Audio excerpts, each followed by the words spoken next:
hidup di desa itu enak no. Wes sarapat ah?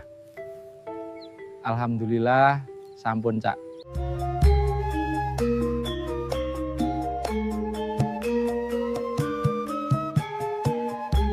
Salam bolok. Di tiap perayaan kemerdekaan 17 Agustus, sampean sering lihat panjat pinang kan? Ngerti gak sampean?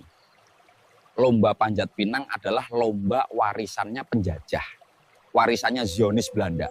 Dulu penjajah menghina orang pribumi dengan sebutan inlander. Derajatnya lebih rendah dari binatang. Lah, julukan inlander itu di tahun 1930-an dikembangkan lagi, lebih hina lagi. Belanda menyebut inlander itu atau orang pribumi adalah bangsa monyet. Dan dibuatlah lomba panjat pinang itu, lomba itu dulu dalam rangka merayakan ultahnya Wilhelmina, Ratu Zionis Belanda. Pinangnya dilumuri oli sehingga licin, hadiahnya juga kecil, tapi banyak orang pribumi yang antusias ikut lomba. Monyet kan suka memanjat dan jago, ketika orang-orang pribumi berhasil ambil hadiah, fix julukan itu seolah sesuai fakta. Dan orang Belanda beramai-ramai menyoraki orang-orang pribumi yang ikut lomba, seolah mereka melihat monyet beneran yang berlomba. Orang-orang pribumi saling menginjak antar sesama pribuminya hanya untuk berebut hadiah yang remeh-temeh.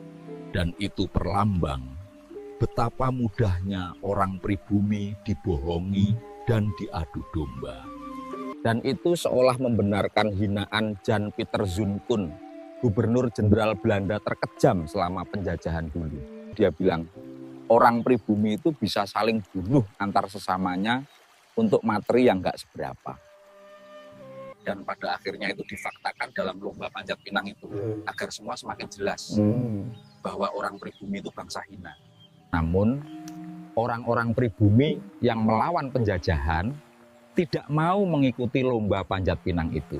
Maka, lomba panjat pinang itu hanya diikuti pegawai Belanda dan keluarganya, serta orang-orang pribumi yang jadi babunya Belanda. Dari fakta sejarah itu kita harus cerdas membedakan mana kaum pribumi inlander, mana bangsa Indonesia.